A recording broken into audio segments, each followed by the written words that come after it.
Good evening, everyone. First of all, thank you so much for coming here on a Sunday evening. Really appreciate it. I want to give a shout out to a few folks who helped organize this. Rasha, Aliyah, and Junaid, please give them a big round of applause for setting all this up. This is going to be a really very informative, very sobering talk. Before I introduce our keynote presenter here, we have restrooms around the corner. Exits are here. Please don't shout fire because I think that's not allowed. We do have plenty of food in the back. It is kind of dinner time, so if your stomach is getting grumbly and stuff, please feel free to go back and grab some food. And definitely, thank you again for being here. It's my pleasure to have Dr. Tariq Haddad here, who is a cardiologist in Fairfax County.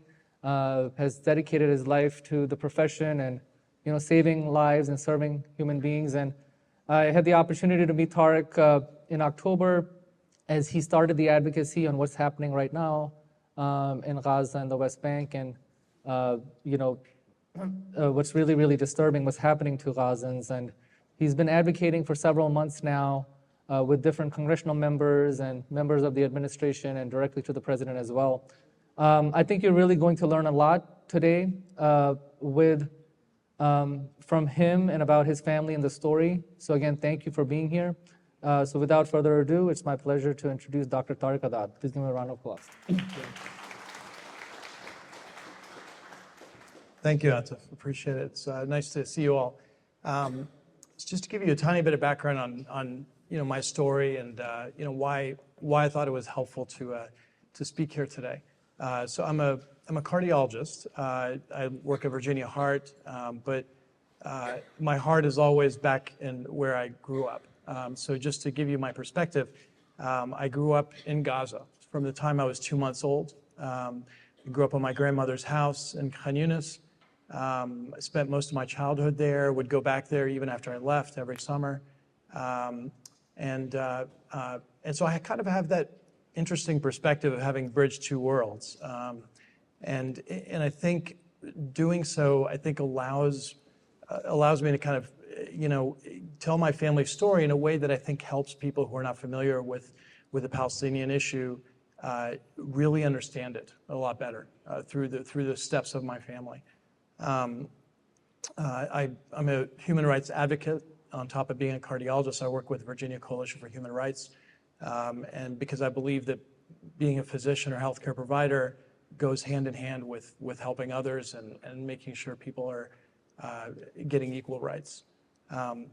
So a bit about my family's background, if you can just advance it, please. So this is a photo from the 30s, 1930s. My grandfather on the right, that handsome man over there, he is, and then my great-grandmother, and the rest of his siblings. My grandfather, I'm going to talk about him a little bit. He was actually the mayor of Khan Yunis for a while back in the 30s and 40s. And that little kid down there is actually my great uncle, who was the ambassador to the United Nations for Palestine and Jordan in the 60s and 70s. I mention this because I always remember them because, number one, because they taught me everything I know about, what it means to be Palestinian, number one. And secondly, it's a reminder to all of us and to all of you that Palestinians have lived in this land for a very long time, very long time. This is well before 1948. So this is another picture of my family. This is from the 60s, the 1960s in Gaza. And the person on the right, this is one of the heroes, one of my heroes, my grandmother. One of the common themes you'll see among Palestinians is strong women. We come from generations of strong women. Anybody you know who's Palestinian knows somebody who's a strong woman. And because you have to be, to go through 75 years of being occupied, you have to have strong women to get through your life. And my grandmother is one of the strongest women I know. So she was the headmaster for all the United Nations schools in the Gaza Strip. So in the 60s and the 70s. and I would hear stories about how she would, almost all of her kids, I'm going to show you statistics about this, almost all of the kids in her school were refugees. 80–90% of them were refugees from elsewhere. So they would always go to her as they're learning and ask her, headmaster, tell us about where our parents are from. Tell us about Haifa. Tell us about Jaffa. Tell us about, Akka. Tell us about these lands that my parents literally just came from. And I can't go back there, right? Because these kids in Gaza can never go back to where they came from. They're not allowed by the Israeli government. And she would tell them, she would educate them about their lands, as any educator should. Problem is, that's not really good if you're trying to maintain an occupation, to try to convince children that they are from where they are right now as refugees and not where their parents are from. So Israeli soldiers would come beating down the doors of her school, and they would hit her. They would actually try to get into her classrooms and try to force her to tell the kids that they are from where they are now, Gaza, not where their parents are from. And she refused, as any strong person would, as any educator would. She said, I'm not going to lie to my children. I'm not going to lie to my students. And she would always do that. And even if it meant she would get beaten by soldiers, to do that. Next slide. This is a more recent picture, myself and my aunts and my mother on the left, and then this is my grandmother on the right. And this is a picture of my father with his two brothers. We'll get to that in a second when we get to the current assault on Gaza. But this is on the beautiful beaches of Gaza during much, much, much happier times, eating watermelon on the beach. Next. So how do we get here? This is a very classic map. Most Palestinians know it. This is the land of Palestine, Israel. And what you see here is, in the green, is land that is essentially owned and lived on by Palestinians in green, and in black by Israelis. And you could see in 1918, predominantly the whole land was owned and lived on by Palestinians.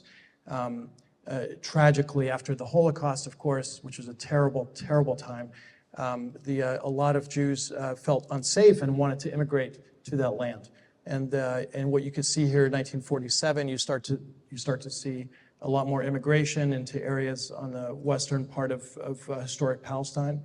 And what you saw then in 1948 was what we call in Palestinian history the Nakba, which is when essentially 800,000 Palestinians, 800,000, many of whom are relatives of mine, ancestors of mine, and any other Palestinian who's lived there, were essentially displaced, forced out, or killed from their lands in what's now considered 1948 Israel.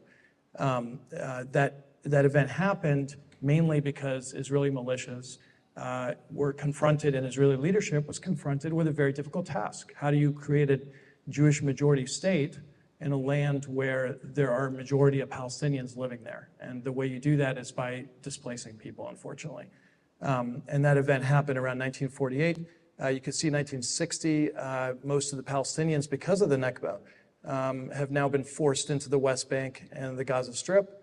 And then 2017, what you see there is that even the Gaza Strip, even the West Bank is infiltrated with black everywhere in that area.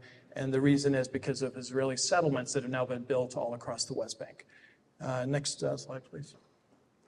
So where do Gazans come from? We're going to get to this. This is all very important to understand why we are where we are right now. You can't understand what's happening since October unless you understand this map. What this shows is the original villages of Gaza's refugees.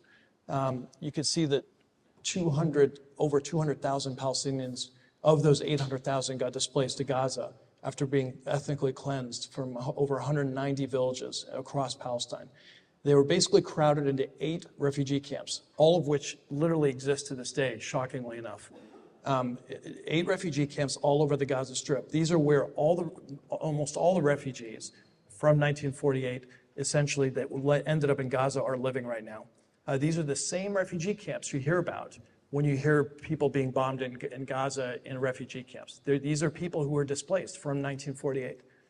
And you can see now that the irony of ironies that 1.9 million Palestinians now have been displaced since October 7th. 85% of the total population have been displaced, including most of my family. This is the second Nakba, as we call it, right? So 800,000 got displaced in 1948, and now 1.9 million have been displaced that many years later. Next slide. So this is a haunting picture for anybody who lives in Gaza. So this is a picture from 1948. This is a refugee camp. And what you see here is hundreds and hundreds of tents of Palestinians who were forced out of their homes in 1948 Israel by the military, the Israeli military and the Israeli militia. And they were all basically living in what was considered, what was thought to be makeshift tents, right? They were supposed to be there for a couple days, go back to their homes once the violence stopped, and they never were able to go back. Now, why is this haunting to a Gazan? Because these are literally exactly the same tents that many of my family are living in now in 2023. And this is in 1948. Imagine a population of Gazans, most of whom are refugees who had to go through this, and now they're in tents again 75 years later. Next slide. This is a picture that sits in my study, actually, because it's a reminder to me of where I came from. This is a refugee camp in Gaza in 1952. You see children basically studying by candlelight in a refugee camp. This is 1952. Ironically, better conditions than what many Gazan children are living in now. This is actually from the United Nations Archives. I purchased this picture because it just meant so much to me, and I have it sitting in my office. Next. So this kind of gets us through kind of the 40s, the 1940s, 1950s, 1960s, and 1970s.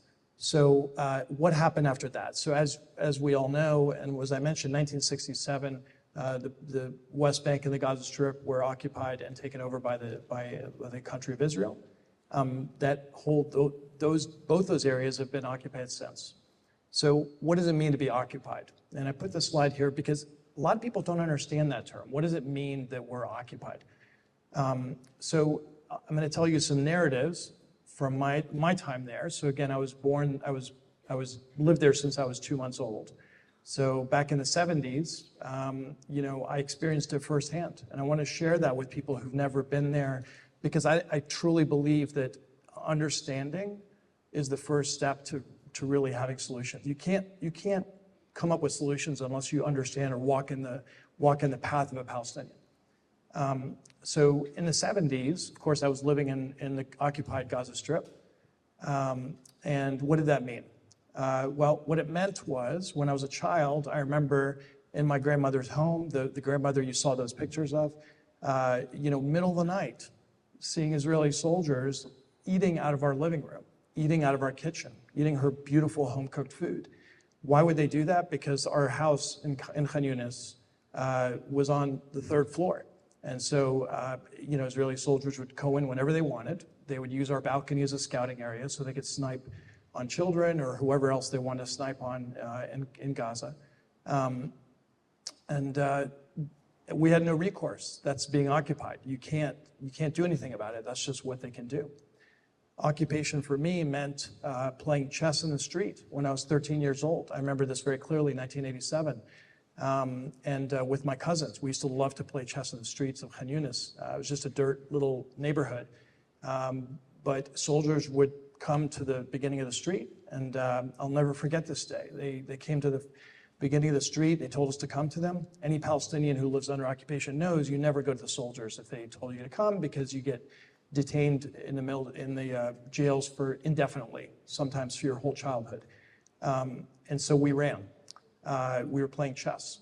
Rubber bullets flew. My cousin got captured, and he got beaten, and his arms got broken. And I managed to escape, and I only escaped because I hid in a chicken coop in my cousin or my uncle's house just a couple houses down from where I lived, and I hid it for chicken coop all day long. Just absolutely deathly afraid, knowing what would happen if I got caught. We used to have, occupation means having cologne. Why does a Palestinian have cologne? Well, because every home, every single room in our house had to have cologne because tear gas was sent all the time through our neighborhood.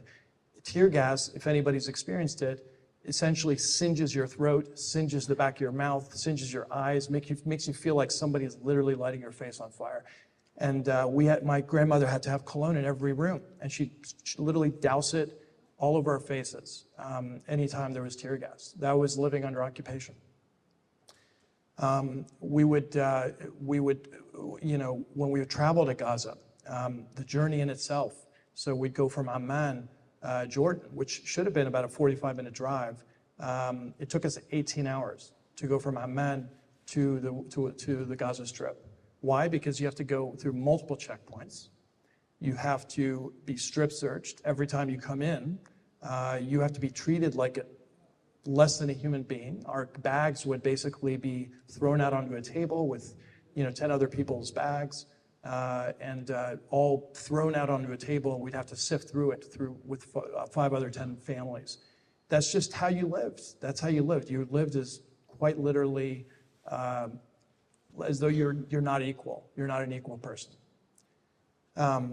These are some of my memories as a kid, living under occupation. The other thing I always remember is the water. So we Palestinians, if you don't know, if you never lived there, have unequal access to water. Israelis have unlimited access to water, or what would be considered normal amount. We didn't have enough water, and this is back in the 70s and 80s, to do a shower, do our dishes, and actually do the cooking all in one day.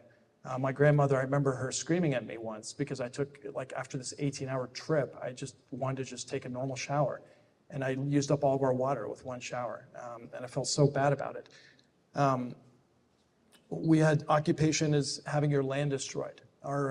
We have a gorgeous orchard. I used to grow up living there, and just every summer we'd play there, we'd pick fruit from it. It had olive trees, it had every kind of fruit you could imagine. In the 90s, it got totally leveled and destroyed by tanks from the Israeli military, never to be reconstructed again. They uprooted hundreds of our trees, hundreds. And some of them are, some of them are extremely old trees. We could never get them back. One of my uncles, Mahmoud al-Farra, helped finance and build the airport in Gaza, the first airport. We were so proud of it.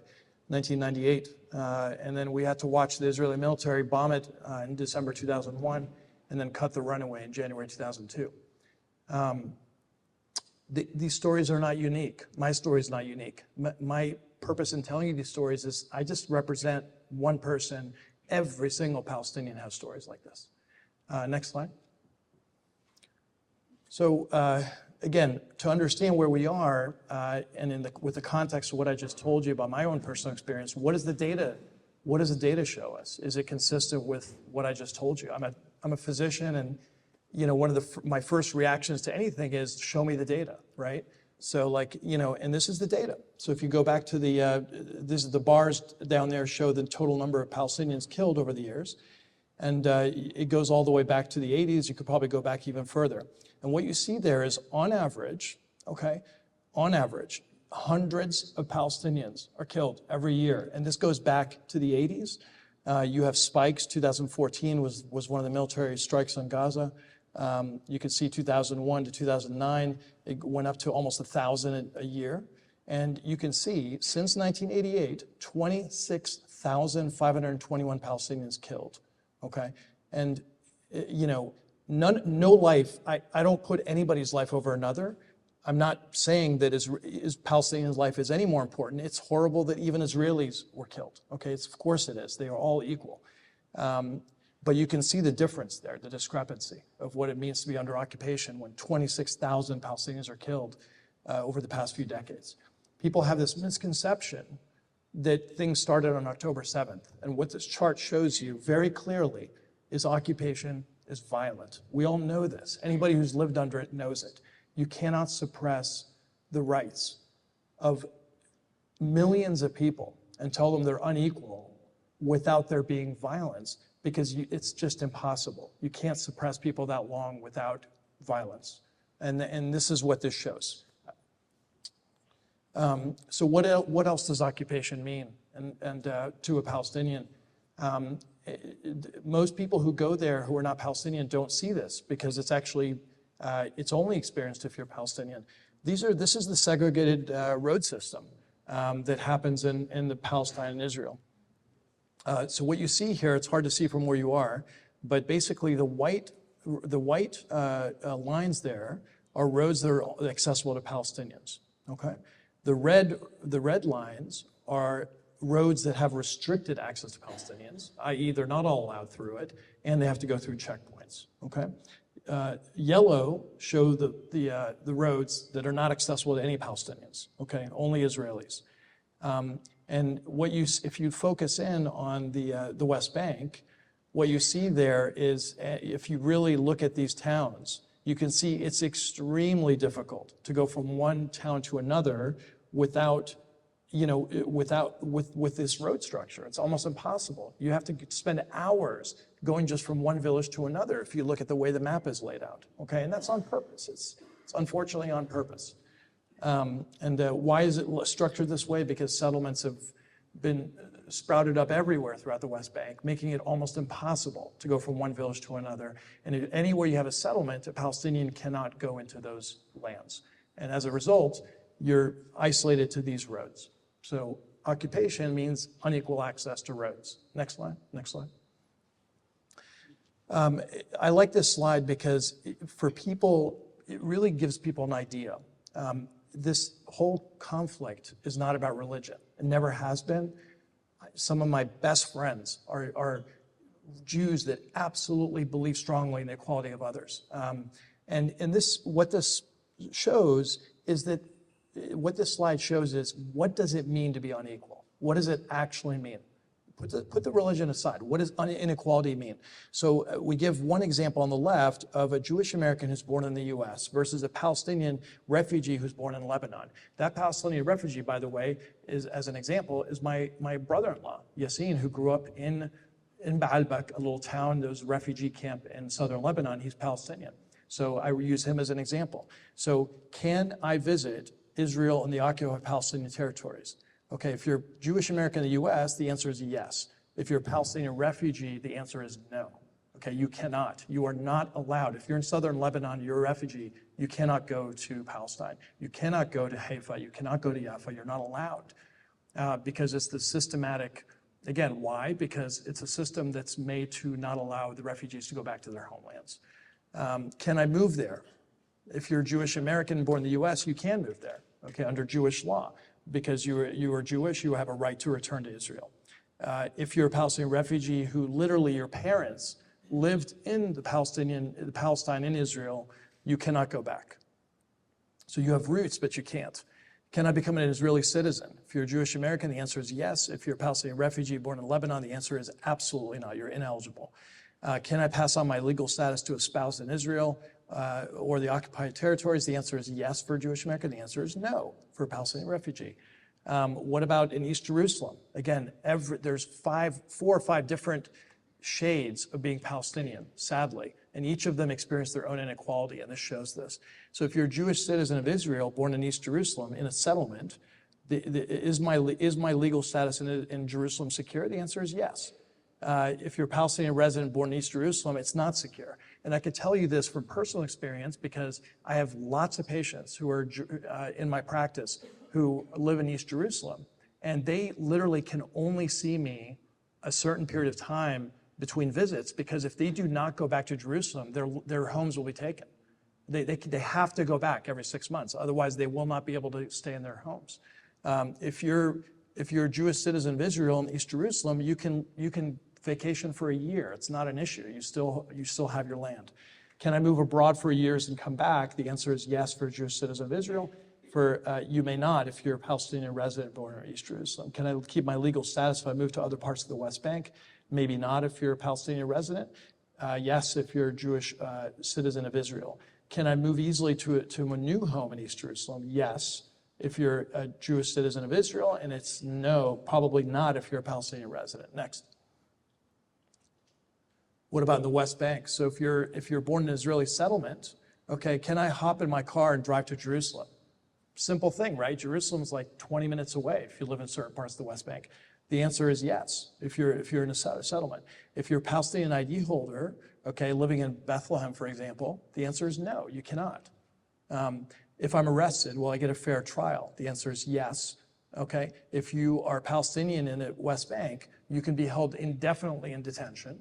There is no protection whatsoever. You can, and I'm going to show you an example of this actually in terms of the fair trial, but you are tried in an Israeli military court with a nearly 100% conviction rate, statistically speaking, okay? It's an Israeli military court. You're not under the same auspices as somebody who's an Israeli. Do I have the right to free speech and right to protest? The answer is yes if you're an Israeli settlement resident. The answer is no if you're a Palestinian ID holder. Military orders restrict your right to free speech and the right to protest. If you violate this, you could face up to 10 years in prison. Okay, can I build a home? The answer is yes if you live in a settlement. The answer is no if you live in the West Bank because you have to get a permit. You have to get a permit to build anything. We met restaurant owners who couldn't add 5 feet to their restaurant because they've waited for years to get a permit that never comes back to them. Okay, so it's just a system made for people to not be able to thrive. If you're in the Negev, which is in the desert, and there are many Palestinians who live there they live in Bedouin villages. Is my community recognized by the government? If you live in an Israeli town, the answer, of course, is yes. As part of the policy to Judaize the Negev, the answer is no if you're in a Bedouin village. And you may have heard on the news, many Bedouin villages get destroyed and they have to keep getting reconstructed because they have no rights. Can I access basic services? Of course, the answer is yes if you're in an Israeli town. The answer is no if you live in a Bedouin village. Israel refuses to connect unrecognized villages to national electric or water grids. Can I stay for years? Of course you can if you're in an Israeli town, maybe not if you're in a Bedouin village. If I want to move, do I have lots of options? Probably not if you're a Palestinian. And of course you can move to any big city you want if you're an Israeli. So again, this is not about religion. This is about inequality. And that's the point of all this. This is about inequality. You can't treat people unequally depending on their ethnicity or where they're from. Next slide. This is a day in the life of somebody who may live in the West Bank, okay? And I remind everybody of this because I truly believe, again, that you have to walk in the shoes of somebody to truly understand this situation. So 7:30 a.m., you take a shower, right? If you're a Palestinian West Bank. So why is that a problem? Because your water is limited, okay? You have to buy water from the Israel National Water Company and appropriates 80% of the West Bank water supply, okay? i.e., it all gets sucked out of there, so you don't have access to all the water that's actually from the West Bank. You drive to work from Bethlehem to Ramallah, okay? So there's 98 checkpoints that you potentially would have to go through, as well as hundreds of random flying checkpoints in the West Bank. It chokes the Palestinian freedom of movement. This is literally just to drive to work. It should take 20 minutes, and it could take hours. Okay, 1:30, let's say you buy a sandwich, right? You're in DC, you want to buy a sandwich. You have no Palestinian currency, you have to use Israeli shekel, and there's no option to even have a Palestinian currency. You want to fill your car with gas at 5 p.m. Palestinians are unable to access oil and gas reserves on their own territory. So if you, I don't know if you all know, but Gaza has very rich natural gas reserves off the coast. We can't access it as Palestinians. It's only available, it's only accessible by the Israeli military and the Israeli government. So we don't even have the ability to use our own natural resources. Let's say you get a driving ticket at 5:30. You're subject to Israeli law in the West Bank in Area C. You can get driving tickets to Palestinians who are subject to Israeli military court. Again, same issue we talked about before. Let's say you want to visit a relative who just gave birth. Well, why is that an issue? Because Israel maintains our whole population registry. All children have to be registered within the Israeli registry in order to receive an ID card. Let's say you want to buy a book on Amazon. All Palestinian imports go through the Israeli customs system. So Israeli authorities can block any import from reaching its recipient. And then let's say at 9 p.m. you decide you want to go to Jordan. Should be a quick trip. Any travel outside Palestine or Israel requires Israeli permission. You cannot go there unless you have permission. There's no way to enter or leave without crossing an Israeli-controlled border. This is just a sampling because it really gives you an idea. What is it like to walk in the shoes of somebody who's occupied? And that's why I put this up. Every aspect of your life, every aspect is controlled by a government. Everything. Next slide. If this looks familiar to you, for those of you who aren't Palestinian, Palestinians have a real affinity and really an understanding of what has happened to the African Americans in this country and what's happened in their struggle for equality. And this is an example that this is a picture I took of the separation wall, which we're going to get to in a second. The separation wall cuts most of the West Bank and goes into the West Bank actually and separates it from mainland Israel.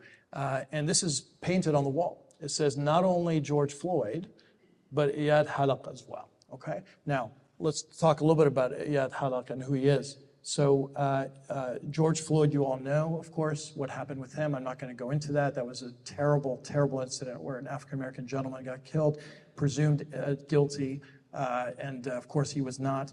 And representative of so much of the sad police brutality that often can happen towards African-Americans unnecessarily and senselessly in this country.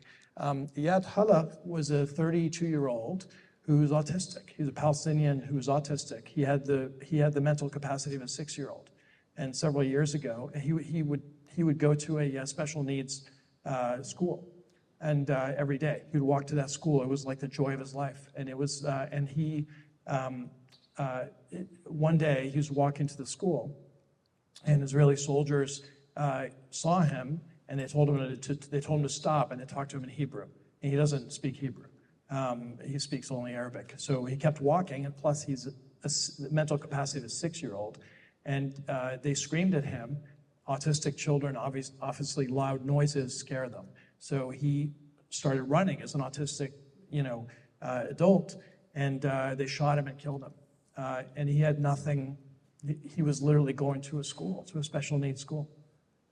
That's literally all he was doing. And so this was beautiful to me because as sad of a story as that is, it just shows you how so much ties us together as human beings. You don't have to be Palestinian to understand this.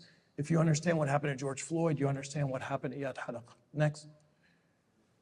How does that translate to what we just talked about the African American struggle for equality?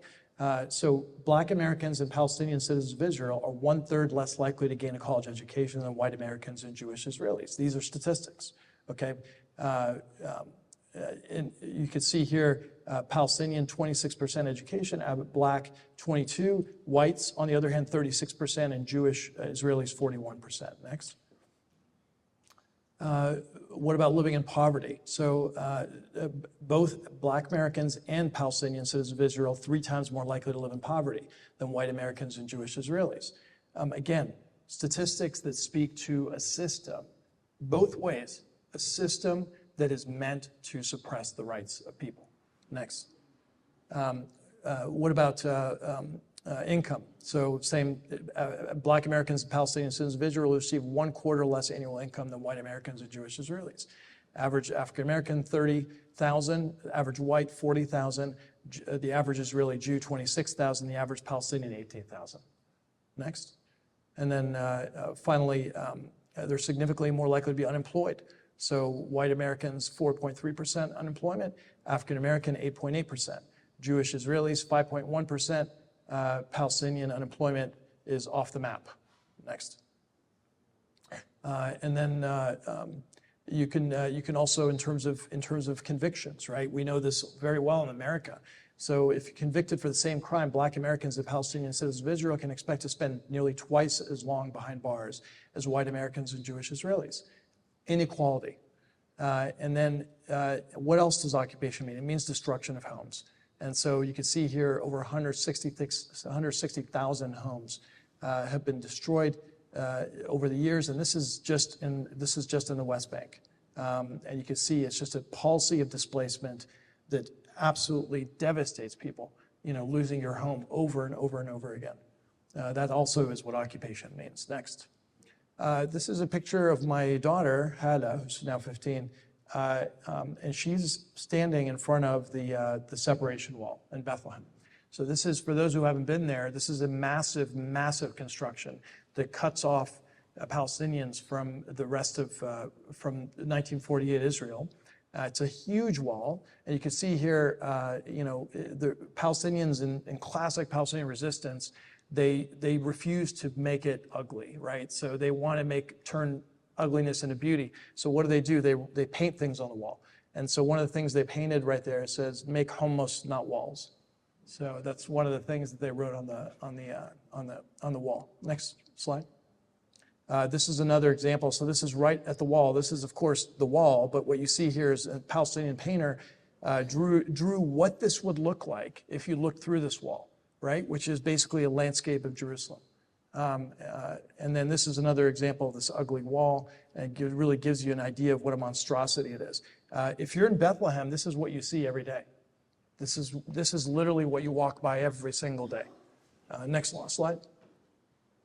The wall continues even along highways. So this is another part of the wall where you go through a highway in 1948 Israel, and you can see here massive, massive wall that covers and separates Palestinians from the rest of their lands. Next slide. This is a really nice example of kind of from a museum that in Bethlehem that really speaks to to actually what it means. So it says the wall is both a physical presence and a series of regulations that determine where Palestinians can live, work, and travel. And this is a quote from one of the chief architects of the wall, an Israeli. He said, quote, "The main thing the government told me in giving me the job of being the architect of this wall was to include as many Israelis inside the fence and leave as many Palestinians outside." This is a quote from the actual Israeli who built the wall. You could see some of the examples of this wall. There's checkpoints everywhere. I'm going to get to that in a second. Segregated roads. You can see the second picture shows the segregated road where Palestinians can only go one side and Israelis can go to the other. You could see the rural wall over there on the third, and then the urban wall, terrible example on the right of how big that wall is, literally right in the middle of the city. Next slide. This is an example of a checkpoint that I took a picture of when I was in the West Bank. One of my privileges once I became American, ironically, as a Palestinian before I was an American citizen, I couldn't do this. It was only when I became an American citizen was I able to go to the West Bank. Remember, based on what I told you before, as somebody from Gaza, I would never have been able to go here, right, to the West Bank. Once I got my U.S. citizenship, unlike every other Palestinian who's not allowed to, I was able to go. And so I took pictures of some of this. So this is an Israeli checkpoint. And you can see here that tiny, tiny little checkpoint on the left. My son, my 9-year-old son, Ramzi, was stuck in one of these things. He went through one, and then the way these things work is that you have outposts where the soldiers stand, look over it. They control it remotely. And when they saw a kid go in there, one of the policies, unfortunately, is to create fear in the eyes of children. Because if you create fear in them, as they did with me as a child, you always fear them and you always know they're in control. So when my son went through there, they pressed a button and had him stuck in there. He got scared, he started crying. We couldn't do anything. And we looked up and we saw the Israeli soldier laughing down at him. It's difficult to see, but what am I going to do? He's got a gun and I can't do anything. And I just have to watch and wait. And then once he'd had his fun, he let my son go and I went and scurried and got him. So this is not unusual. This checkpoint I took a picture of, over 500 checkpoints like this in the West Bank. They close them off. It seals off whole villages. Routine detainment and harassment happens at these. Palestinians driving cars may not pass. They can only pass by foot. So we drove by several of these checkpoints that were right where Israeli settlements were. And you can literally see Palestinians have to get out, take a bus for literally 30 feet to cross the road. 30 feet, they have to take a bus because they're not allowed to cross the road. And if they do, they will get shot because you're not allowed to cross that road if you're not Israeli Jewish. They're controlled remotely, and often people are trapped inside, and they're documented policies that have been recorded. This is the recorded human rights and data includes multiple things that they have done that have been done, including policies like every 9th adult male is detained, every man named Muhammad is detained. These are documented by human rights organizations. Next. Sorry, it's not a good view, but this is another checkpoint that we visualized. And the thing about this is interesting. If you zoom out, you see this, but you see Israeli settlers near this checkpoint, and they're walking around. They don't have to go through it, right? It's only the Palestinians who have to go through this. This is a picture from an area we drove by, and this is in the West Bank. And so we're driving to Nablus, and what you see here on the right is all those houses right there. They're always at the top of a village. That's an Israeli settlement. Okay, this is land the Palestinians have lived under for decades, generations, right? And it was taken, and then the way you know it's a settlement, it's always on the top of a hill, always. And so you can see these gorgeous houses all overlooking the Palestinian villages. And you see this all over the West Bank. Next. So getting back to the wall. So one of the things I love about being Palestinian is that we have this concept called sumud.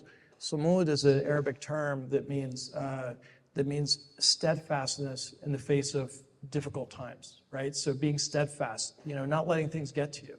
It's something that I apply as a physician, actually, interestingly enough. I learned that as Palestinian, and I applied as a cardiologist. Like, don't let things get to you. You got to be clear of mind, clear of focus. And so Sumud, so on this wall, the Palestinians have created what's called the Sumud Museum, okay? And what it is narratives that are all over the wall. And if you visit Bethlehem, I encourage you to look at this. They're narratives of Palestinians which are examples of Sumud, okay, of this concept. And you see this all over the wall. So I'm going to put took a couple pictures of some that, so this was one that really hit home to me. So I'm going to read it for you. So all my life was in Jerusalem. It was all there daily. I worked there at a school as a volunteer, and all my friends lived there. I used to belong to the Anglican Church in Jerusalem, and was a volunteer there.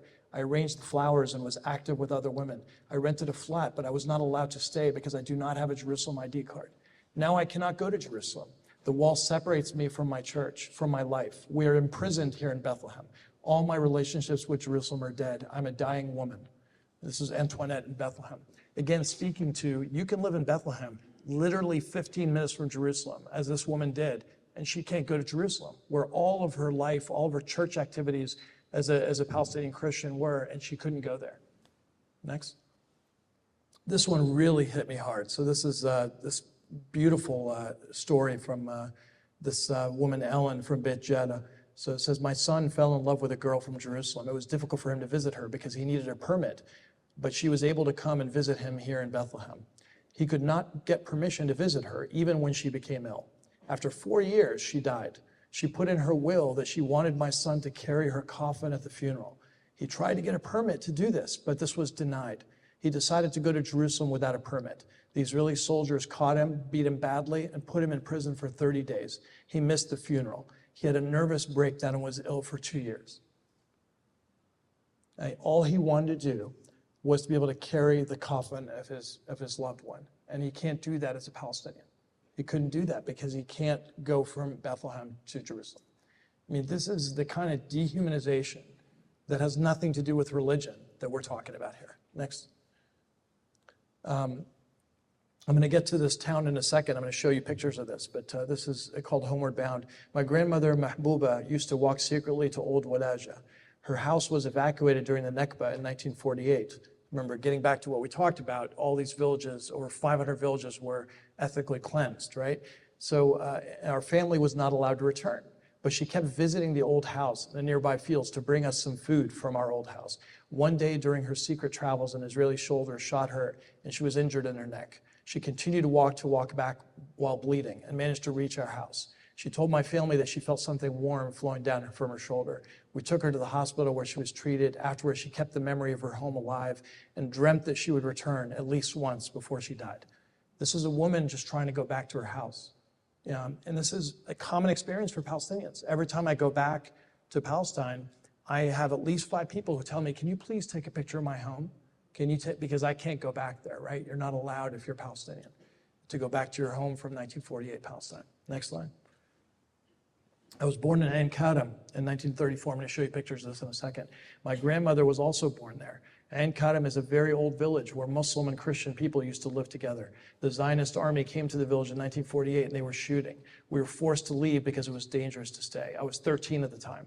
Once we went back to Ain Kadam to see the village, we couldn't visit our home because the Israelis were there and they prevented us from seeing our home.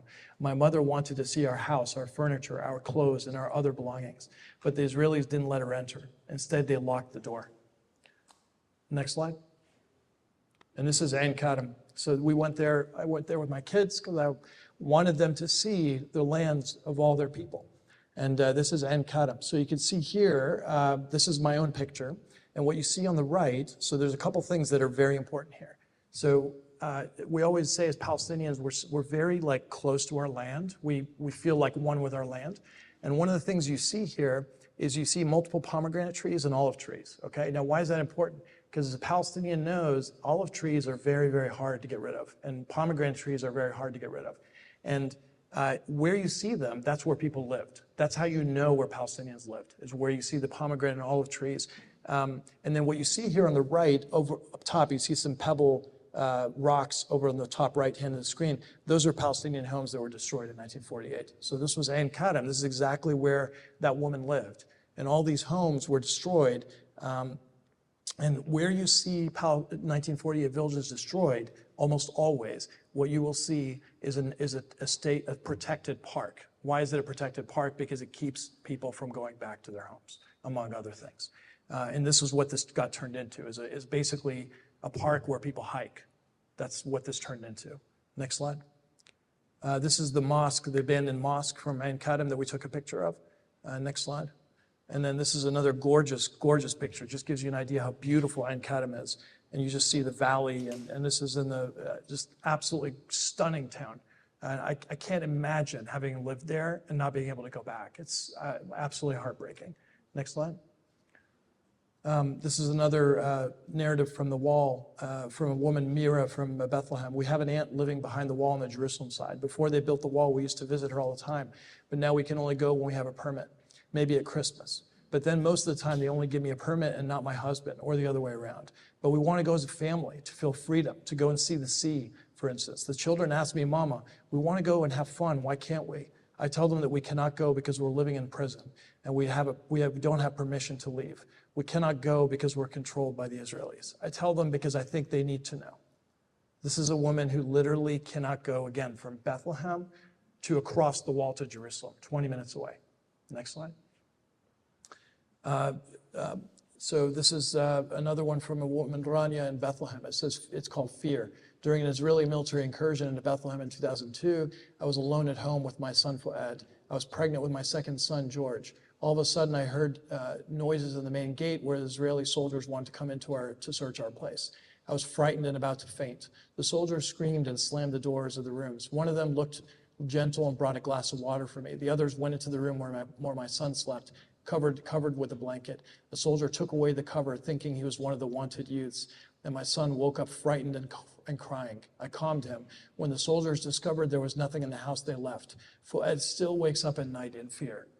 I feel with this because I still, when I see chicken coops, have PTSD from having to hide in a chicken coop from Israeli soldiers. So this is the problem. You have children who grow up for generations terrorized by what it means to have Israeli soldiers come to their door anytime. Next slide. This is a picture we took in Hebron. So this is basically a school, and what you notice that's unusual about this, I don't know if you can see the orange railings on the window, on the glass window. That orange is basically it's essentially steel reinforcement because there's an Israeli settlement right nearby. And so many times, these windows have been destroyed so many times, unfortunately, by violence from Israeli settlers that they had to put reinforced steel to keep. This is a school. And it just keeps getting destroyed over and over again. This is sadly the violence that is incurred by Palestinians that you don't hear about every day. Next slide. This one hits home to me. So what you see in this picture is, again, this is Hebron. There's Israeli settler children on the left on bicycles, and on the right is a Palestinian child. My son was playing with this child on the right. My son doesn't care. He plays with whoever. And but what really struck me here is, and you see an Israeli soldier. I had to be kind of careful about taking this picture because you're not allowed to take pictures. But yeah, there you go. On the left, you see a soldier right to the left of that child who's carrying an Uzi.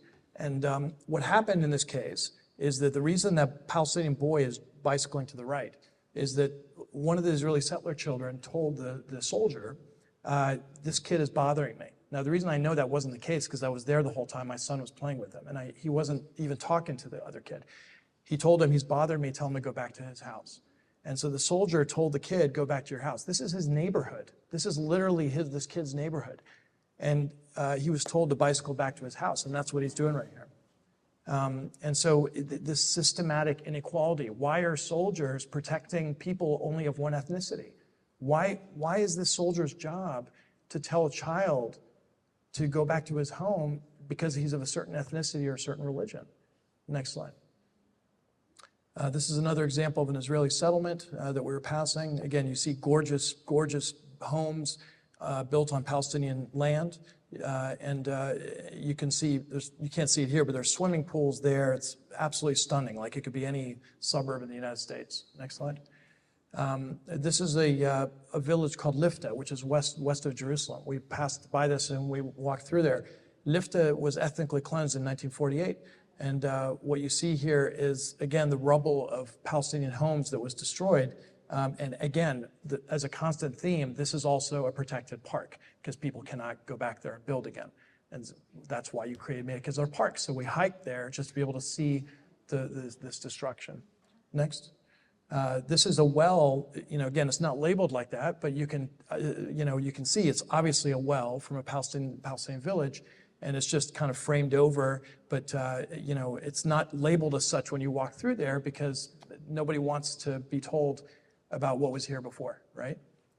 Then we drove on this trip. We drove to Jaffa, and what we see here, the gorgeous coastline of Jaffa, and what you see on your left is a mosque that was ethnically cleansed from a village of Ali, which is north of Jaffa, and the mosque still stands, right? And it's an ethnically cleansed village that used to exist and thrived. Next. This is a hike that we did in the ethnically cleansed village outside of Beled al-Sheikh. This is outside of Haifa. And it's now called Nesher Park, which is, again, a protected park. And gorgeous, you can see gorgeous land. There were homes everywhere here. They were all destroyed. This is my wife and my children. Next slide. So why is it apartheid? We're going to get to Gaza in a second. But I think I've pretty much kind of shown this to you through my own personal experience, but land theft, right? All these settlements, unequal access to roads. I don't use the term apartheid lightly, by the way. I believe you call a spade, but this is apartheid, right? So land theft, unequal access to roads, which I showed you, separate housing and business laws, separate residency laws in terms of where you live, unequal access to water and electricity, ethnic cleansing, checkpoints only if you're Palestinian, a separation wall that only applies to you if you're Palestinian. This is inequality. Next. So fast forward to the 2000s and 2010s. So 2007, Gaza was blocked off from by land, sea, and air. And my family who lived there, it got even worse for them. They only had 4 hours of electricity a day.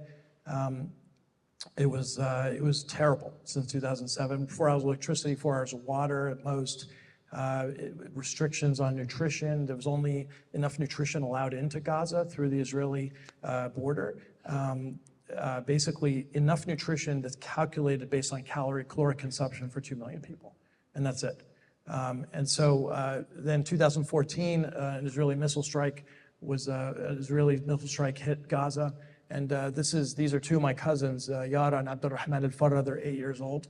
Yara loved to dress up like a princess, and she had a gorgeous voice. Used to sing and record songs children's songs, actually. And they were both killed in a missile strike, on their home. They specifically were killed after the first missile attack that hit their home, and they were running out of their home into their field, and a second missile specifically targeted them and hit them as they were in the field running away from their home. Next slide. These are some of her family members, and this is any Palestinian in Gaza has gone through this. Generations, all gone in one strike. So Abdul Malik al-Farra, his grandkids Lujain, who's 4, Nadine, who's 15, Muhammad, who's 11, on top of his class, Yara and Abdul Rahman, who I mentioned, they're all killed in one missile strike. This is one segment of my family, my mom's side of the family. Next slide. Fast forward to this strike since October, which has been an absolute nightmare for my family, for everybody else in Gaza. There's too many. I've lost, for those who don't know, I've had over 100 of my family members killed during this most recent attack on Gaza. These are just some of the examples. So on the left, you see Dr. Tawfiq al-Farra. My mom's side family is al-Farra. My dad's side is Atif Haddad, so in case you don't recognize names. So Tawfiq al-Farra is a physician. On the left, he was killed along with his brother, his wife, his brother-in-law, his 2 daughters, Reem and Hada, his brother's 3 children, including one whose wedding was on the day she got killed. So you can see Reem and Hada right there in the second picture. They were killed. Dana, who is Tawfiq's wife, got killed while she was pregnant. And then Rusul and Tuqa, you can see Tuqa on the right. That was her wedding day, the day she got killed. These are more of my family. They got killed. Ahmad al-Farra, who was killed on October 25th with 9 members of his family. Nadian al-Farra, who also got killed. Ahmad al-Farra's daughter, who was also killed. Next slide. And this is members of another segment of my mom's side of the family, the Jamal al-Farra's family, 3 generations, all killed in one missile strike on their home in late October. Next. This is a flyer that my dad's. As I told you, my mom's side of the family is in Khan Yunis. My dad's side is in Gaza. So this is a lot of my family lives in northern Gaza, which of course got the brunt of things early on. And this is a flyer that my cousin sent me. This is his. I cut out his thumb. So there it is on the left. There's his thumb, but it's a flyer. He took a picture of it and sent it to me. This is a flyer that got dropped on his house. And what this flyer says, for those who don't understand Arabic, basically says, warning, your life is in danger. If you do not leave your home, you will be considered a member of a terrorist organization and will be treated as such. Okay? This is my cousin who is literally just a civilian living in northern Gaza with his family. And this is a flyer that got dropped on his head. Imagine getting that flyer and knowing everything you have, your whole life, has to be picked up within an hour or your whole home will be destroyed. This is the segment of my father's side of the family. So Hani Haddad, my first cousin, who I used to play with when I was a kid, his Croatian wife Vera on the bottom right, and his mother Anam on the upper left, they're all killed. I'll show you a better picture of Anam in a second, but an Israeli strike in November, along with 2 of Hani's sisters. Anam was found buried from the waist up, dead after the military strike. And Hani, my cousin, initially survived, had a leg wound that as a physician I can tell you is easy to treat, but every hospital near his house got bombed and was destroyed. And so he bled to death the next day. Next slide. This is my aunt Anam. She was killed in the same missile strike along with 5 other members of her family. She was a kind, generous soul. She'd always cook food for us every time we came to Gaza. Next. And then this is several other members of my mom's side of the family. Zain al-Farra got killed in November 2023, a baby. Sanaa al-Farra, who is obsessed with being a Disney princess, and that's her on the right after she got killed. Abdul Rahim al-Farra, a kid who got killed while he was driving to the hospital with his family to get treatment.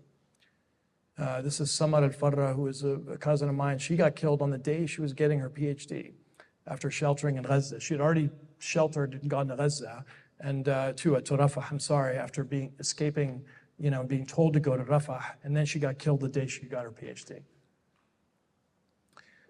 This is just a couple of examples. Obviously, this doesn't even scratch the surface. I've had over 100 family members killed, and I'm not alone. Every single person in Gaza has lost dozens of family members.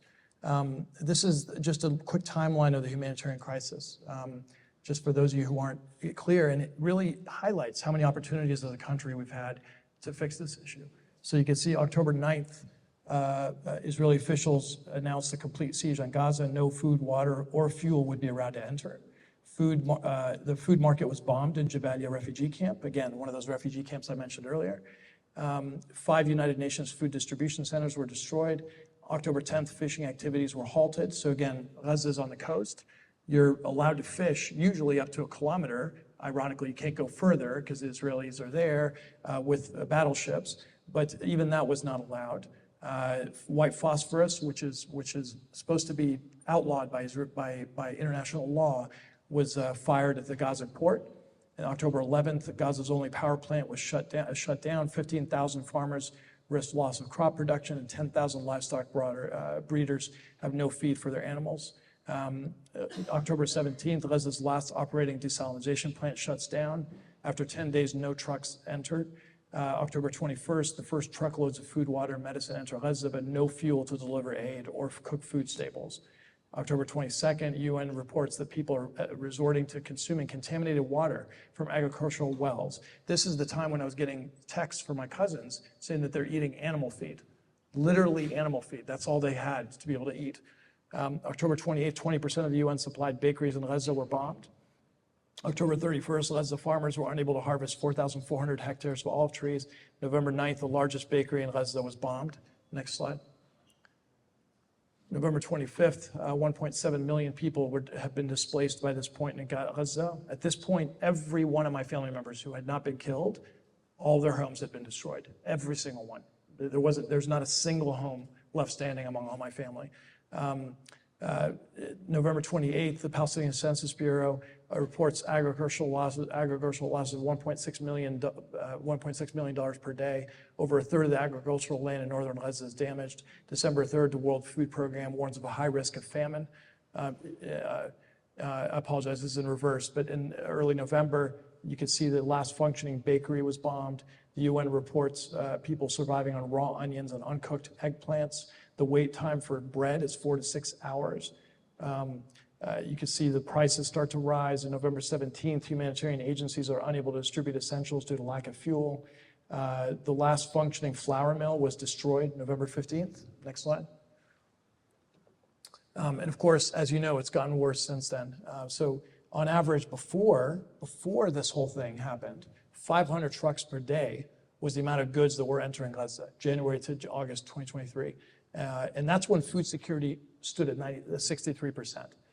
That's 63% food insecurity. This is before October. Since October 7th, 60 trucks a day have entered. So imagine, 500 was inadequate before, and now we're getting 60 a day going in. Treating trauma, this is an issue near and dear to my heart as a physician. So 310, this is as of December 26th, it's gone way up, by the way. Over 300 healthcare workers have been killed in Gaza, 102 ambulances have been damaged, 76 healthcare facilities are out of service, 0 functioning hospitals in northern Gaza. A majority of the hospitals in the whole Gaza Strip are actually damaged or destroyed, a majority. There's only a few that are actually still standing. And then the final part of this sad timeline, at least until December, half of the people in Gaza are starving, 9 out of 10 can't eat every day. This is on December 9th. And then December 11th, the heads of the world's largest global humanitarian organizations say, quote, "We have never seen anything like the siege of Gaza."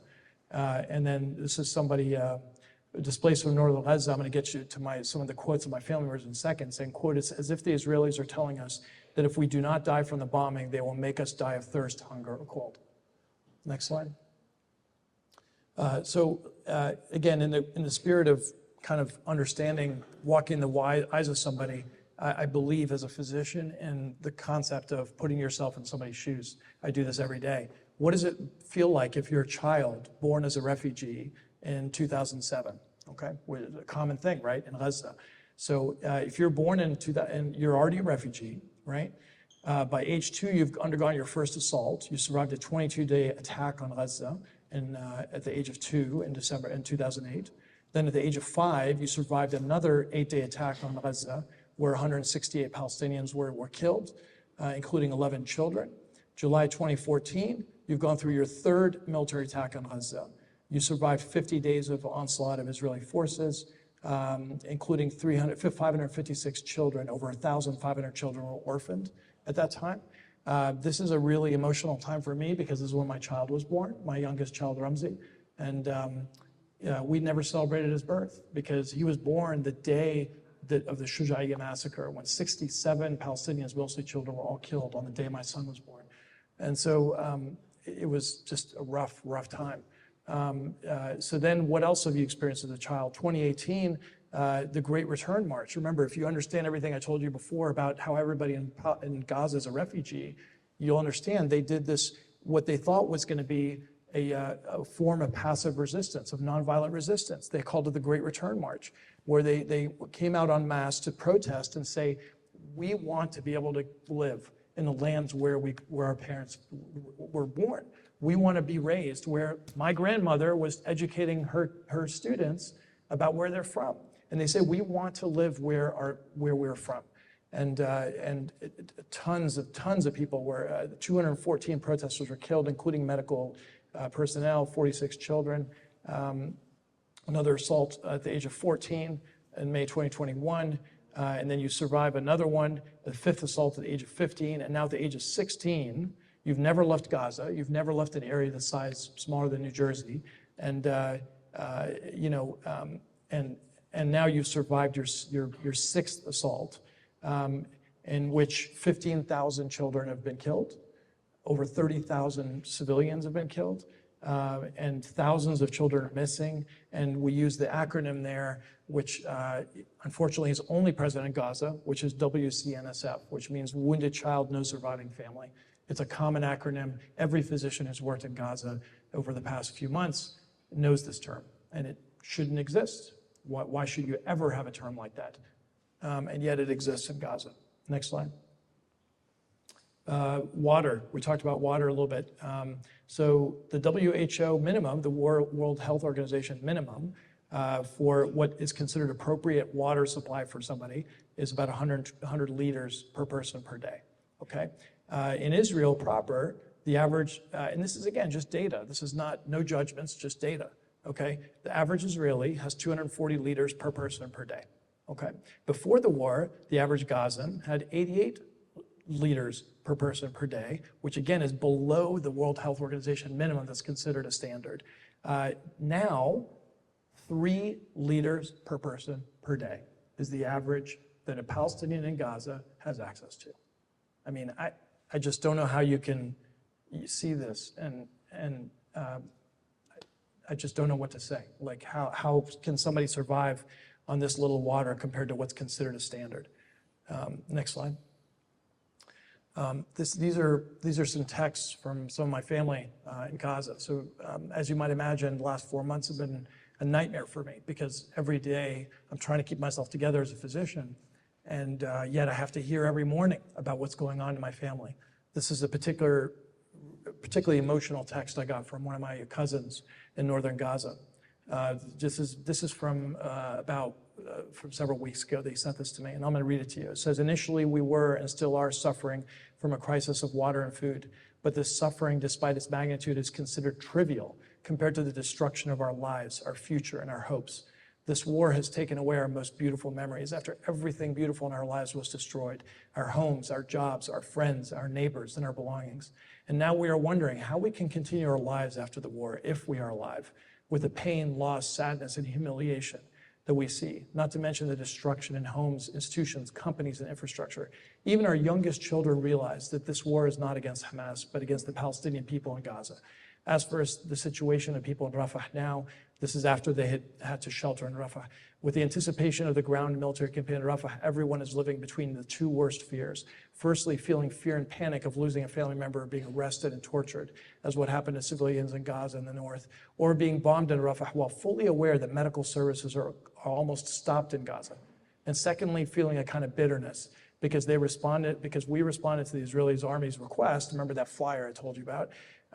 When they kept asking residents of Gaza in the north, the central, and Khan Yunis through all means to go to Rafah because it's safe, and that their areas have become dangerous and they must leave them, in addition to using random and non-random bombing to force people to leave their homes, as happened with us. So they're feeling bitter, like they were told, move, move, move, and now they're being bombed again, where they've moved to, right? And today, they are threatening their lives through the ground operation in Rafah. What many people cannot imagine is extreme congestion in Rafah. Rafah is all crowded with only one main street connecting its east to its west. Rafah does not have a central hospital, and literally there's no empty space in it. All the empty lands are filled with tents, while the houses are crowded with people. For example, the house we're in accommodates approximately 13 families, like the rest of and when I say house, I mean like a room, not a house, like literally like a tent. For example, the house we're in accommodates 13 families like the rest of the houses in Rafah. The biggest problem is that there's nowhere else for people to go. And even if we found an empty space to set up a tent, the problem we'll face is that there are no tents in the city at all. If someone has a tent, you'll find them carrying it and running with it. And if we want to make a tent, the raw materials aren't available. In conclusion, as important as food and drink are, they have become a luxury in exchange for living a safe and dignified life. People in Gaza have felt the amount of racial discrimination as Israelis always have the right to defend themselves, in the words of American officials, while Palestinians have no rights, not even the right to life. And the most of the people in Gaza right now, their ultimate aspiration is to at least die in dignity, because simply there is no life left. Imagine getting a text like this from your cousin, and you have to go to work. That's what I've been getting every morning.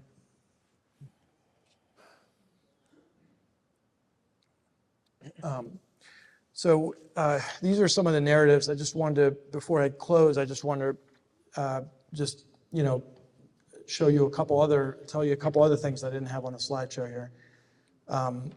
This is another letter that my cousin Abdullah wrote. We managed to get this in Time Magazine, so you're more than welcome to look it up later. It's an op-ed in Time Magazine. And it says, this is what he wrote. He said, after months of pounding Gaza with one of the most lethal bombing campaigns in history, Israel is now threatening a full-blown assault on the southernmost town of Rafah, where nearly 1.5 million Palestinians are seeking safety after being driven from their homes, including me and my family, as we await our fate and wonder where we'll go if Israel forces us to flee again, or whether we'll even survive another assault that leads human rights groups that have warned it will be a bloodbath. President Joe Biden and other Western leaders hold our lives in their hands.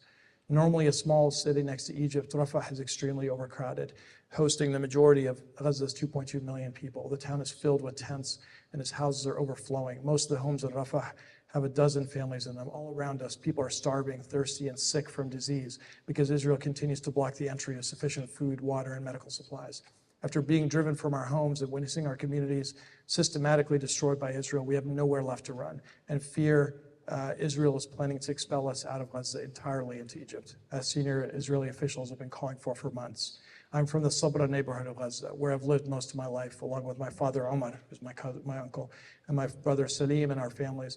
As Israeli tanks and shellings closed in on us in November, we made the difficult decision, like hundreds of thousands of others, to leave. We moved 3 times within the city itself, each time taking with us a bag with our most essential life possessions, from infant formula to canned foods and our degrees. This cousin of mine has twins that were born a month before this thing happened. My laptop, now considered a luxury, stayed behind. He's an IT specialist. He actually lectures at the university there, and that's why he has a laptop. Finally, when we ran out of options in Gaza, we fled south in early December to Rafah, where Israel said we would find safety. We are bitter to have fled to a so-called safe haven, only to face a bombardment again. Traveling south was no less terrifying than staying in the north. On the road, soldiers forced us to walk single file, occasionally pulling someone, even children, out of the line and taking them behind a hill, after which we heard gunshots. My 8-year-old son, Yahya, begged me to go with him if the soldier told him to go behind the hill. It was one of the worst moments in my life. I at times wished a missile would fall on us to relieve us from the horror. I gathered what little strength I had and fabricated a lie, telling him that the army was summoning people to give them water. In Gaza, we don't have the luxury of mourning. There's no respite between our sorrows. Each day, terrifying news passes by us, such as the death of a friend or destruction of a nearby home.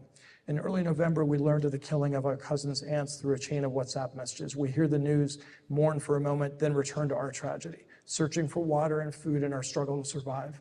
But the knowledge that even if we survive the onslaught, our future, our hopes, and our communities now lie in ruin lingers all around us. So many of our homes, our jobs, our friends, our neighbors, our belongings, our schools, our businesses are all gone. Displacement and destruction has left us with trauma, grief, and humiliation. Above all, there's a pervasive sense of abandonment from the international community. It pains us to see so many Gazans killed by bombs and starvation while the world seems indifferent. It's as if we're not human. We have no rights. We don't even have the right to life. As the Israeli invasion looms, with a deadline set for Ramadan this coming month, everyone here is caught between two awful feelings, the fear of staying and dying or leaving and losing a loved one. Meanwhile, but in the meantime, everyone in Gaza is equally desperate now. Teachers, students, doctors, patients, everyone else standing in the same lines for water. Lines are one of the few things in abundance in Gaza. There's a line for bread, for flour, for sugar, meat, cooking gas, aid coupons, currency exchange. The list goes on and on. The duration of each line varies, with some lasting from early morning until sunset. This is just a glimpse of the hardships we're enduring. Even the youngest child in Gaza knows this war is against the Palestinian people as a whole. This makes us struggle to keep faith in the belief that there's humanity to be found. Our only hope now is for the Biden administration and other Western governments to use their considerable leverage they have over Israel, including billions of dollars of military assistance, to impose a ceasefire and pressure Benjamin Netanyahu to allow sufficient aid to enter Gaza. If they don't, I tremble at the thought of what is to come for me, my family, and every other Palestinian, not just in Rafah, but in all of Gaza.